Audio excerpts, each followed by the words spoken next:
I'm Charlie Sykes. It is January 24th, 2023, and we are joined once again by one of American political journalism's most intrepid road warriors, Dave Weigel, who is now a political reporter at Semaphore, previously with the Washington Post and with Slate. So first of all, greetings, Dave. How are you?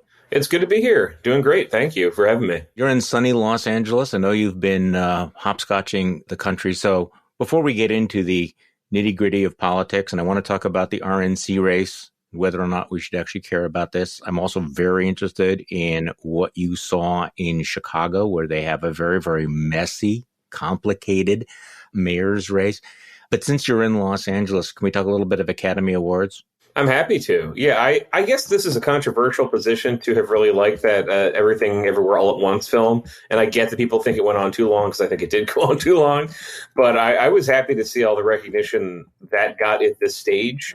The most dramatic of these showdowns is Cate Blanchett and Michelle Yeoh, right? That's the one I think that has the most emotion involved in it. I think I'm on the Michelle Yeoh team, mostly for the maybe like soccer dad mindset of, Cate Blanchett's already had a couple Oscars. Give somebody else a chance. I always go through this process every year. I think a lot of people do. You look at the list of best pictures and you go, okay, I haven't seen that one. I haven't seen that one. I haven't seen that one. So let's just walk through this. So Triangle of Sadness, I have not seen. You? I have seen that. That was the Palme d'Or winner. I didn't really like it. I see the appeal. It's a satire about capitalism set first on a cruise ship, and then I guess I'd spoil the rest of it if I tell the plot. I thought it was fine. I saw it on a plane, so maybe that shouldn't count. Nothing achieves its full greatness on a plane. I take your point there. However, I actually have seen movies on a plane that were pretty good, and I've watched them afterwards again. So I have a perhaps unpopular opinion here. I love good movies like everybody else, but we live in an era where I think it's very, very hard for movies to compete with the very best of the television series, which are so much longer form. And I'm always struck by the depth and the nuance that you can get on some of these series, which are just absolutely outstanding. And I'm talking about everything from The Wire to Game of Thrones, etc. Okay, so that's just my little asterisk here. So Women Talking, have you seen that one? I have not. I have not seen that. I'm not allergic to it. I just haven't caught that yet. The thing I like about LA is you do get a chance, if you want to see anything, you can see anything. And even more so in New York, if something is playing in 2 theaters around the country, it's one of them's going to be not far from me. I haven't done it yet because I also have a fiance. I sort of put up to a vote what we should vote for, and that hasn't been her priority. Well, the one movie that I wanted to see, but I really, because I read Sonny Bunch all the time, I know I absolutely must see it in a theater, not on a big screen. I need to see it in the biggest theater possible with 3 glasses. Avatar: The Way of Water was also nominated. Have you seen that? Does that live up to its hype? I did see that one. I get it. I mean, that movie is just of such a scale and quality in what they were trying to do that I get why it was nominated. And even if I'm not, part of it, there's a very strange online fan base for Avatar that is rooting for it out of respect for James Cameron and contempt for other blockbusters like the Marvel Cinematic Universe. And they've been rooting for every time it crosses another box office threshold. And I thought, all right, well, that's fine. I mean, my opinions are not all boring. My opinions are not, that movie is pretty good. But with that one, I thought that was like a really good action movie with like some wonderful imagery that I don't think about from day to day. And some people live inside Pandora now who have much more passionate feelings than me. Did you watch it 3D? I did watch it in 3D. And I remember the first Avatar, the 3D glasses, the scene where Jake Sully is floating in space before he's brought down to Pandora. Seeing that in the theater, this technology is going to change everything. I didn't think the 3D was as mind-blowing here. But, I'm not going to second guess James Cameron. I definitely have on my watch list. I don't know why I have not yet seen it. All Quiet on the Western Front, which looks outstanding and has been nominated for Best Picture. So I'm definitely going to be watching that soonest. You seen that one? I have not. I know it's on Netflix, right? So you can just play it in. I had the thought like, there already are movies based on that. Then I realized, they're American movies. I guess it's only fair that the Germans get to make a movie out of the great German war novel. So I'm sure it's good. I just haven't seen it. I thought it would probably be good. I didn't realize it was going to be this good. Okay, so I have not seen Elvis, which is also on streaming. I will see that. I have not seen Tar. I have seen Everything Everywhere All at Once. I have seen The Fabelmans, which I enjoyed. I have not seen The Banshees of Inisherin, although I have acquaintances, colleagues, and friends who have said that they really like it, although I'm guessing that is one of those movies that people line up on different sides depending on your particular taste. So I want to see that. Have you seen The Banshees of... Yeah, I did. I saw that before lots of the plot was known. Not like the first week. It was kind of a slow building. This is like reliable director. I didn't like his last movie, that Three Billboards Outside of Missouri. I didn't like that at all. Really? Yeah, huh. It just missed me. I just thought it was ham-handed and everyone. And he does this. It's Martin McDonough, who has a very dramatic theater mindset where characters make rash decisions that you're shocked by, that are much more dramatic than like what we're used to with a lot of serial stuff where the characters are going to have to deal with each other for a long time. It's this interesting, I wouldn't even call it a morality. It's just this meditation on friendship and one of two friends contemplating the end of his life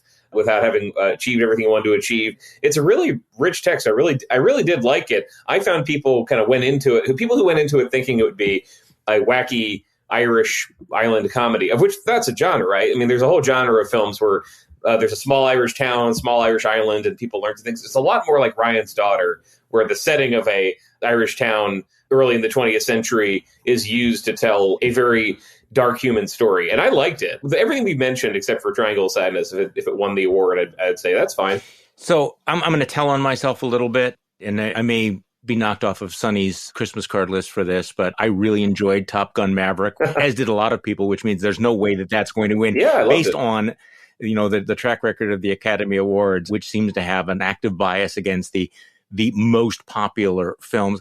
It's one of those movies where you kind of let it wash over you and go, this is what it is. It is pure entertainment. It is pure escapism. And I have to admit, I thoroughly, thoroughly enjoyed it, although I do not want to be put in a position of defending Tom Cruise. I'm not doing that.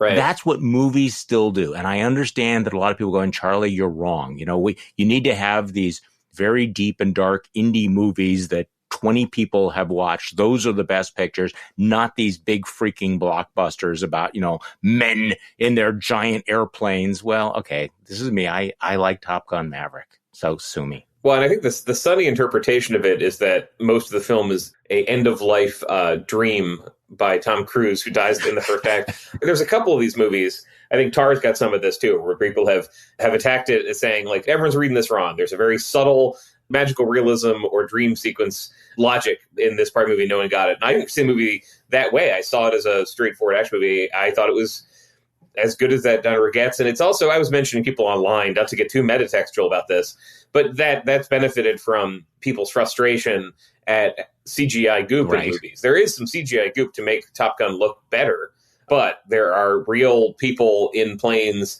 acting, and you really just feel the difference when people are acting in that and shouting out their lines in that environment. You just compare any clip of the pilots talking to each other in Top Gun Maverick to some movie where it's people on a set and a green screen talking to each other. It's just not, you can't nail it. No offense to all actors who tried this, but it's a combination of just a solid movie, and it's shot with such care and attention to like realism as far as you can get in this story like that I really loved it. I mean, I again, not offended if that wins. This is a pretty good year for movies that would not irritate me if they walked away with it. Yeah, that's kind of the way I feel about it as well. Okay, so shall we get down to business now? Sure.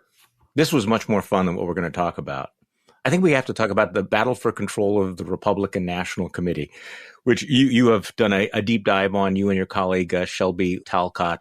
Okay, I guess the meta question here is, why should anyone give a shit who the chairman of the Republican National Committee is? I mean, does it actually matter, Dave? I've confronted that question, too. So there's two. I think there's one, is McDaniel really in trouble? Two, should we care about this? And McDaniel tried early on. I think she got a boost, actually, from Lee Zeldin when she early on put out a letter from 100 members of the RNC backing her for re-election. There's only 168 members, so do the math. And she had it locked up. Zeldin is exploring a bid for RNC chair at the end of last year and says, well, there's no point. She has it locked up. And so it's possible at the end of this that there's lots of races like this. I always looked at Ohio's Senate campaign last year and thought, I'm going to assume J.D. Vance wins, but some stuff might happen that'd be interesting. I think that held up. It was safe to assume that he would win that Senate seat, but did everyone who went there to write a story waste their time? It's a very existential question in media. Like, what's the point of writing about a campaign that looks like it's going to win, then wins? I think what's been interesting is that Harmeet Dillon, who is challenging Ronald McDaniel, who she's been a chair of the party in San Francisco. She's been an RNC member from California. She is not somebody like Reince Priebus 12 years ago who comes in saying, look at the scoreboard, I know how to run a party. She's not that. She is a Republican activist. Her firm actually works with a lot of Republicans challenging election law in court, or lawfare, as she refers to it. Not just her, but she is not a sort of Priebus super effective, here's my model for running the party figure. She is more of a protest figure, and she was embraced immediately by Turning Point USA and other extra RNC organizations that believe they know where the party should be going. That's what's been interesting to me, is just how this race has not played out in public forums as the Priebus race did. It has sometimes not been clear exactly which policies Dillon would change compared to McDaniel, but the tastemakers on this and the forums have been, they both go on Steve Bannon's podcast. Dillon went to the TPUSA conference. Dillon goes on fairly far-right shows, so does McDaniel. You're seeing the power of the MAGA media universe in shaping this. Because it is MAGA versus MAGA. I mean, we're talking about it is. Ronald McDaniel, Romney McDaniel has been a Trump loyalist. She went so far as to drop the Romney name. She's done just about everything for Donald Trump. She paid his legal bills, et cetera, all of those things.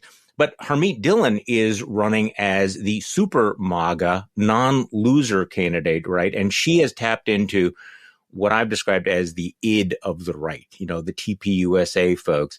And Ronald McDaniel is trying very hard not to be outflanked by this grassroots id. And that's why they both go on Steve Bannon's show. So it's really a choice. Do you go with, pure MAGA or super MAGA? Now, Trump seemed to kind of throw Ronna under the bus last week. Or is that a misreading of it when he said that he's not really making an endorsement, which had to be kind of disappointing for Ronna, who is, talk about, kissing every conceivable ring, et cetera, there, but wasn't enough to get her the Trump blessing. That's right. He stayed out of this process. So he's just kind of let this unfold, and he's I'm glad you made the distinction, because she is the MAGA Trump candidate. She is the chair. She is running in because she's so close to Trump. But you have a conservative base that was never a huge fan. I mean, it's hard to get them excited about the RNC, but are convinced that you need an outsider in that job. They see her as one. And the fact that Trump is not saying anything, that's how they interpret it, as Trump saying, please, you can vote for somebody else. So that's one of the effective things. It looks effective from the people I talked to, at least, that the Dillon supporters have done is encourage a lot of rank and file conservative activists to email RNC members. Now, some of them have told me it's irritating. They're tired of getting it. They're tired of not just reporters talking to them, but they're tired of getting hundreds of emails that they think sound like form emails. Especially Iowa's Jeff Kaufman. That was one thing he told Shelby was you can recognize them all. They sound like spam. But they've also gotten these state parties when they have pre-meetings before they go to the winter meeting to have a vote on whether Ronna deserves another term, and they've been voting no, with no pressure from Trump. I mean, I think Trump could, if not stop all that, at least ameliorate it by, he could end this if he endorsed her, and he's not. Trump is allowing there to be a fight inside the party between people who are, as they go on these conservative media we're talking about, just talking about their loyalty to the MAGA agenda and how they're going to create a campaign that can win in 2024 with Trump-style politics. Although they're not saying it's going to be Trump. Neither of them they're both interested in having a Republican primary, assuming Ron DeSantis is running. And I think that explains why Trump is staying out of this. Could Ronna win if she said, I'm not going to let there be a primary and I'm just going to support Donald Trump again? I'm not sure. But she's not saying that. And then Trump's response is, all right, I'll stay away. I mean, that's an interesting question because, of course, she went out of her way to block any sort of a primary back in 2020. I mean, she shut down any sort of opposition to Donald Trump. So her role really in 2020 was to be a protector of Trump, to be a shield. By the way, we have been remiss in not pointing out that this is a race between Ronald McDaniel, Harmeet Dillon, and Mike Lindell. My Pillow guy, yes, Mike Lindell. Okay, so Mike Lindell is seeking the job. What's his role in all of this, other than just to add a little dollop of crazy? He has no stated support. Now, the only support that we know he has is that there's going to be a forum this week. This is mostly closed press, by the way. I mean, I'll be at the site in Orange County where their RNC meeting is happening, but a lot of the stuff is going to they're going to shut the doors to the press. You're going to find out what's happening through just reporting, which is my job. So fine. But yeah, Lindell had enough. It was vouched for from at least one member so he can participate in a forum that they're going to have that the media is not allowed to watch. He has not had any members campaigning for him or saying outright that they support him. He's played this function of, I'd say, accentuating Dillon's criticism by going on a lot of the same shows and making the same critique. But of course, saying that if he was chair, the party would be devoted to overturning election laws and overturning the 2020 election, get to the bottom of 2020. I mean, he's more interested, unsurprisingly, in relitigating 2020 forever than Dillon is, where Dillon is more saying, all right, we've lost then. We have a party that's terrible at figuring out the tricks Democrats are going to use against us. Put me in there because I know how to sue. I know how to pursue lawfare. I know what to sue over. I know how to beat the Democrats on the rules even before we get going. And then on top of that, I'm going to, one of her ideas is moving it from D.C. to somewhere in the middle of America. A lot of it is just, though, I'm the person who did not lead our party when we lost. I mean, and whereas the Lindell argument is much more hardcore. Well, I'm that person also. You know what I think about the election. I think it was stolen. Some of Dillon's biggest supporters, though, are RNC members who are on that page, especially Tyler Pallier in Arizona, who is the Turning Point USA guy and RNC member, retweeting Carrie Lake stuff, and he's engaged in this fight here. The hardcore Mike Lindell mindset is represented in this race, even if people are not voting for Mike Lindell. Well, I mean, as you point out, I mean, this is a party that's underperformed in the last 3 election cycles. And obviously, anytime this happens, you have people who want to assign blame. You need to have a scapegoat. And of course, it is not tenable for them to blame the Orange God King in exile down at Mar-a-Lago. So, they focused on Ronald McDaniel. And I really do get the sense that there is this, we have to change something. We cannot keep doing what we are doing. And yet, that's what McDaniel's reelection will symbolize, right? Is that they've really fundamentally learned nothing from the midterm, and they're going to keep doing what they have done since 2016. Yeah. And there's also going to be, at some point, this is one concession McDaniel made that she did not make after 2020, which is this, got some members who won or lost their elections, some Republicans from Blake Masters who lost to Katie Britt in Alabama who won, and they're producing some document about what the party needs to improve. So she's doing that. She didn't do that for 2020. She did. I mean, the position, you remember this, position McDaniel was in 2020 was surreal, where she was going to Georgia to try to get people to turn out for the runoff and getting heckled by people who were angry the RNC wasn't fighting to overturn the election. I watched the discourse in this race, and I think, why does she want a fourth term? She wants 8 years of this. She wants 8 years of this job. I think there must be some nice aspects of this, because every cycle that they don't win, she has to make more concessions to people who say, we don't want to change anything about how we're running. We're not want to, because this was a thing that Steele did with, I think, not much success, that Priebus was more focused on the nuts and bolts of what the party needs to do and how you need to outcompete the Democrats. Yeah, the discourse this time is much more, we need to just figure out why Democrats are cheating and sue better and not change anything. We need to be the MAGA party, the working class MAGA party, run on that agenda, but also make us win. And that is a tough order for a party chair. I mean, look at the states Republicans underperformed, where they tried that and where they had all the RNC resources, it didn't work. But they're not really allowed to have that discussion. They're not allowed to say, all right, well, maybe let's abandon some of these ideas that no one likes. Let's maybe talk slightly less about critical race theory or something. Not really. It's who is going to be a more efficient manager of the MAGA Trump strategy, which often is just what's coming off Donald Trump's dome. Let's run on that. You and Shelby sat down with Harmeet Dillon. Mm-hmm. She talked about how she had this, burst of support after she went on Tucker Carlson, which of course is, the beating heart of the conservative id. She launched her campaign on Tucker Carlson, which is a key part of this. Yeah. And I think her critique is exactly what you described it. Things aren't going well, she said. We are not winning elections. It is insufficient to say you're knocking on more doors or you're turning out more voters if those voters are not voting Republican, or you're knocking on doors and not connecting with or persuading voters. That's just numbers on a piece of paper. And interesting, she told you that she did not think the 5-vote majority in the House counted as a win. Now, that's interesting because, you do have some Republicans saying, look, we did win the House of Representatives. We won the popular vote. We do control the gavel. We do control the subpoenas.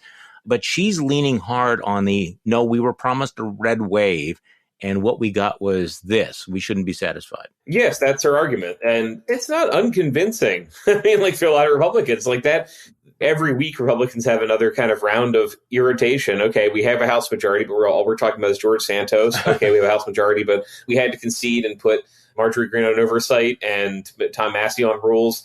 Like the idea that the party underperformed is potent. I mean, actually, one thing Ron is doing today, she's in California already, and she's going to one of the Asian American communities in Orange County. I think that probably after this week and the shootings, this is taking on different salience. But saying, like, look, this is one of the things we did very well. The party has actually been performing really well in finding new voters, Hispanic voters, Asian voters. Like, she's just trying to emphasize they did make some of these inroads. But Dylan's point is, yes, but you promised us the moon. I mean, you can't run against Kevin McCarthy. You can't run against Rick Scott. They were promising the same thing. They were promising a red tsunami that was going to wipe Democrats out completely. Then you're right. Dylan does not go through every single thing the party could have done better. She was using that example to emphasize that's not enough that you managed to win the House despite everything going in your direction. But the key Midwest states where they really wanted to have governors and secretaries of state in place ahead of the 2024 election, that was a wipeout. And the only person you can get accountability from and blame for that loss is McDaniel. I think that is, to a lot of people, more important. It's, okay, well, the House majority, whether it was winning it at all, is going to be good for us. It's going to let us wage investigations. But we needed to tee things up to win the presidency again. And she didn't do that. She gave us a House majority that is very easy to flip back on paper in 2024. So what was the point? Okay, so this is very interesting because let's flash back to 2012, after Republicans lost the presidential race that year. Reince Priebus was head of the RNC, and they engaged in this infamous, famous autopsy, thinking about what the Republican Party needed to do. And of course, they came up with a series of recommendations, and they did exactly the opposite over time. But this is interesting that after the midterms in 2018, after the loss of the presidency in 2020, after the midterms in 2022, there is no discussion of, fundamentally, looking in the mirror and saying, hey, maybe we ought to rethink our position on abortion. Maybe we ought to rethink our position on climate change. Maybe we ought to find a way to appeal to younger voters, particularly younger women. Maybe we ought to rethink our position on guns. They are not talking about fundamentally rethinking their position on any of these things, from diversity or why they are losing this demographic. None of that seems to be happening this time.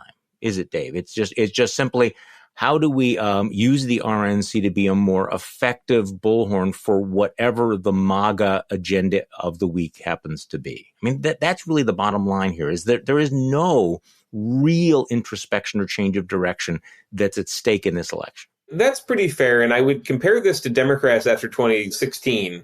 They lost, but the energy in the party was with the Sanders wing. And their argument was, there are things we could have done that would have excited more people, more left-wing ideas that were popular. And we didn't tap into them. We ran an establishment candidate. So this is not the first time that after a loss, the idea is let's actually move more towards the base and get them more excited. Yeah, factually, it's harder for them to prove that is the problem in 2020 than it was for Democrats. There were millions of people who voted Green Party or Libertarian or stayed home because they disliked Hillary Clinton in particular, and Hillary Clinton was gone. I mean, this is as if the Hillary people stuck around in 2017 and say, all right, well, our bad, but exactly. Trust us. Just keep running exactly the campaign that we ran in 2016. Keep doing that. Keep identifying with that. Keep circling the party around a figure who is not very popular. And they have not had much of a discussion. Now, everything that's happening is the first race since the end of Roe v. Wade. And that is a topic that clearly caused problems for Republicans. Even Donald Trump says caused problems for Republicans because there's not in different places. It plays very differently. It's very easy for Democrats to accuse Republicans of trying to ban abortion everywhere. And that's not really part of the discussion either. It is really just, okay, we'll figure that stuff out later, but we need somebody who is closer to the grassroots and closer to the conservative activists who are at the doors and getting them excited. So it's the same sort of idea that we basically are not going to change what we're running on. We're not going to debate things that lost us votes. We can't really debate them inside the RNC. We're just going to have a more efficient leadership trying to outsmart the Democrats. And you really, not to be repetitive on it, but like the idea that just the elections are not lost, that they are stolen by Democrats and all you need to do is outsue them. Democrats did not have that in 2017. There were some voices, talking about Russia conspiracies, but they did not say, okay, we just need to get better at like suing in advance to keep polls open on election day.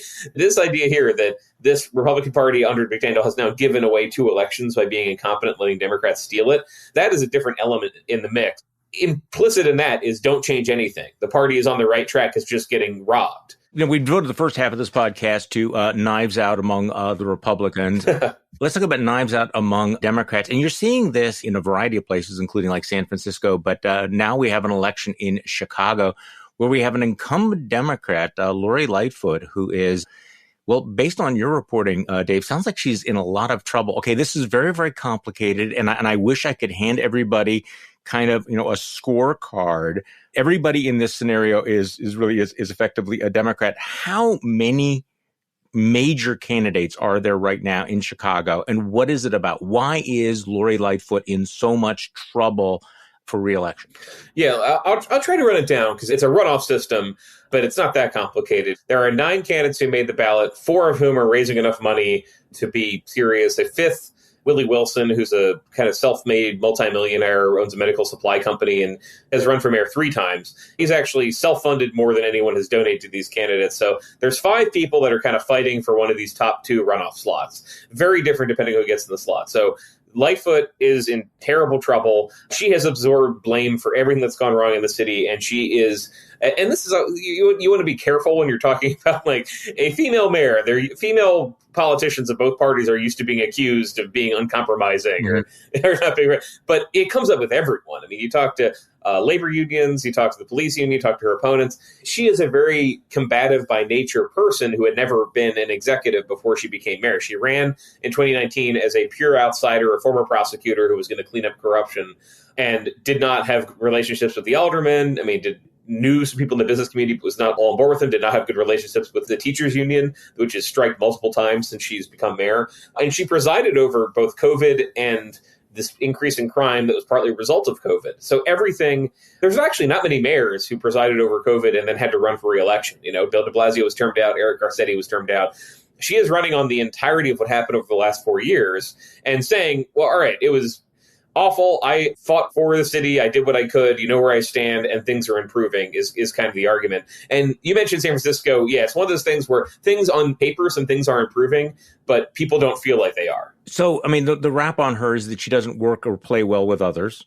What is really driving it? You mentioned COVID. The crime seems to be top of mind. It seems like that is what most of the ads are directed to. A lot of the debate is she perceived to be soft on crime? Is she a progressive on crime? Is she being challenged from the left or from the right on this crime issue? That's a great question because she's doing what every incumbent in this position is trying to do. It's a Goldilocks strategy that has not been working so far, which is that she's got 2 opponents. And I mentioned there's 9 people. There's a few who are serious.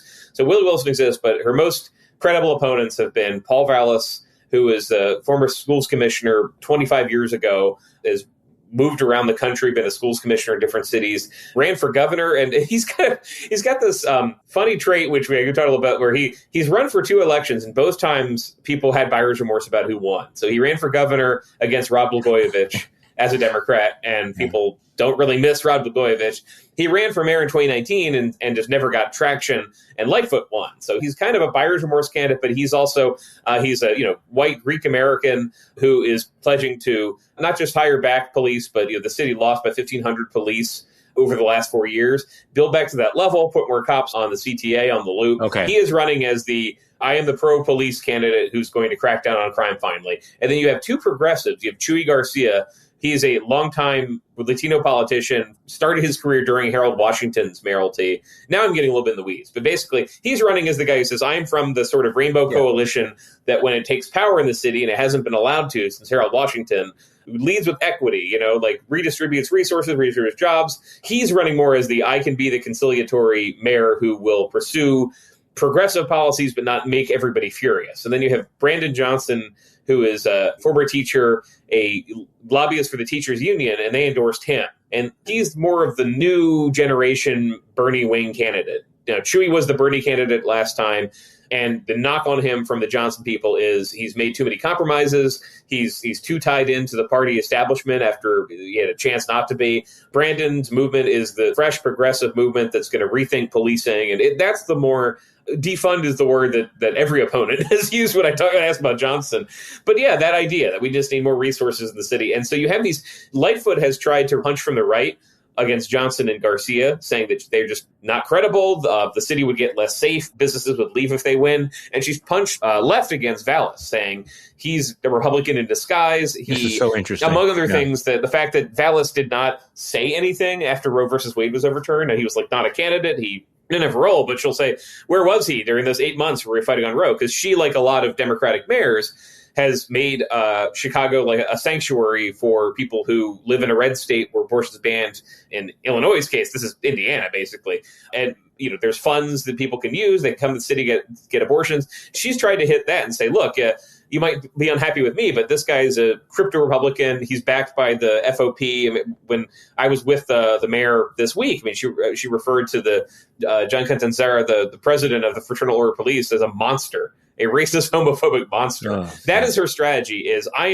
You might not be happy with what happened in the last 4 years, but I am the person the devil who is not as extreme as the cop candidate or the, defund the police candidate. That is kind of her strategy. And according to the polling they've released from her campaign, that's gotten her 25% as an incumbent. Okay, so this is how messy this race is. Yeah. Because you mentioned this new poll that was released, and this was by her campaign. Her own campaign released a poll showing that she is at 25% of the vote. The former schools guy, Vallis, is at 22%. Chuy Garcia is at 18%. Wilson is at 11%. Johnson's at 9%. I mean, this is a free-for-all at this point. So the way that it works is the top two will go on to a runoff. So, I mean, clearly all she needs to do is finish in the top two to have a shot. But it is interesting that Vallis, who is the guy talking about crime, an older white male, is the guy closest to her, only 3 points back. That's within the margin of error, isn't it? And this is her own poll. Yeah. And he's really been kind of resurrected from the political dead. Like, he ran for mayor in 2019 and came in 9th place. And I talked about this. He just there was no money because in 2019, the issue was Rahm Emanuel had been mayor for 8 years. Everyone on the left hated him. Mike Madigan was starting to go down. Like, all the corruption in Springfield, which is the Democratic majority in Springfield in the state government, is driven by Chicago area politicians. There was corruption in the ward, so she ran as the anti-corruption candidate, and he is the let's get back to basics candidate, just didn't get any traction. That has changed this time. As the old hand who knows how to fix the schools and fix crime and battle the teachers union, that is a much better position for him to be in this time. So the Lightfoot campaign takes him very seriously. And it's happened before. I mean, there are people who run the first time, go nowhere, and then take fire. But this is a guy, late 60s, end of his career, like a ton of energy when you see him on the trail. I mean, I was with him, and he's visiting every single ward. I was with him in Black and Latino wards that everyone assumes other candidates are going to win. And he's not getting enormous crowds, but he's just very blunt. He's like, the city's going to fall apart if she gets reelected or if one of these left wingers wins. This is the really dangerous weedsy thing. It's like, I'm trying to imagine the runoff scenarios.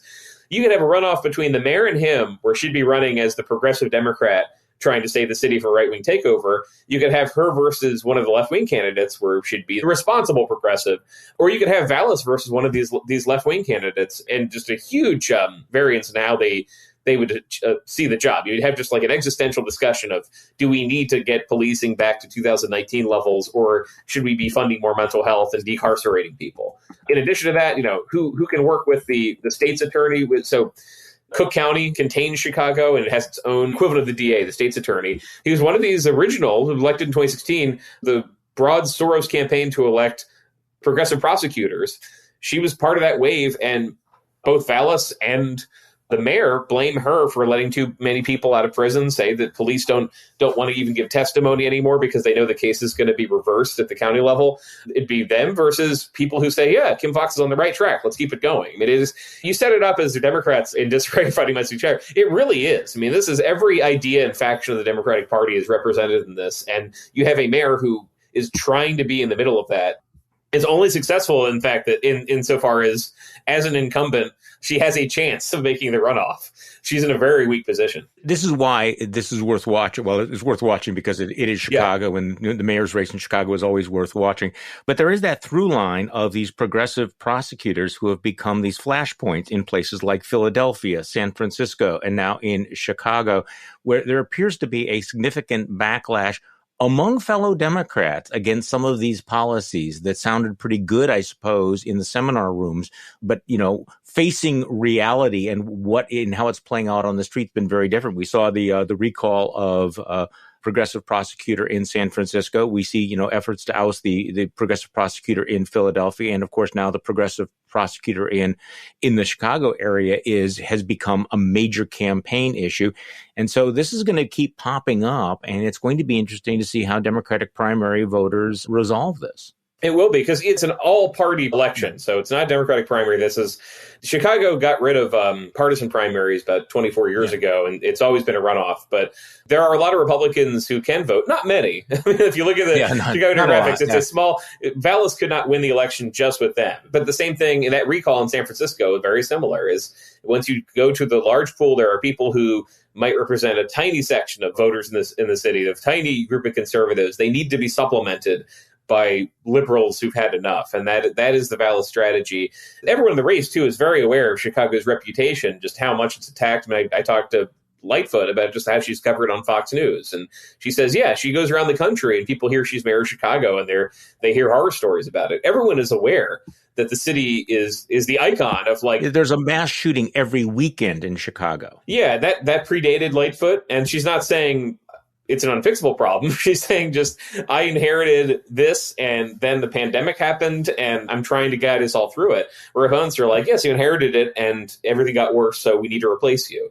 But everyone's kind of within the boundaries of the Democratic Party. I mean, as much as they're trying to portray Vallis as a Republican, when he ran for governor, he's a Democrat. He is a Democrat, but he is one of those sort of London Breed, Brooke Jenkins, I'm a progressive, but enough already. Like, I'm a progressive, but, like, we need to fund police. You can't have the liberal society we want if people are getting shot and their cars are getting broken into. That's the kind of liberalism he's running on.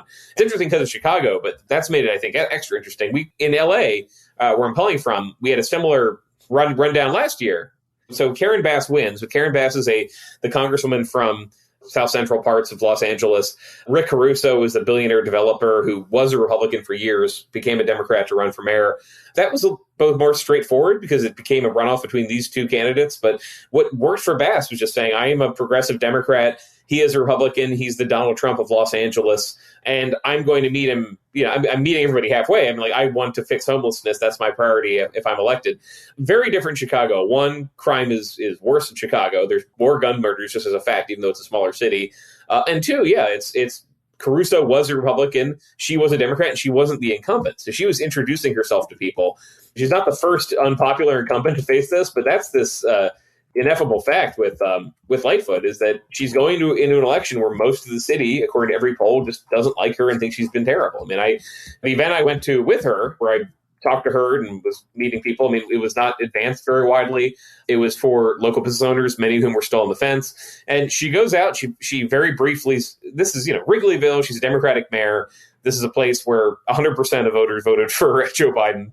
And the 5 seconds she steps out of the car, there's a couple people say, hey, and then a woman who is walking past her and goes, boo, fix the CTA.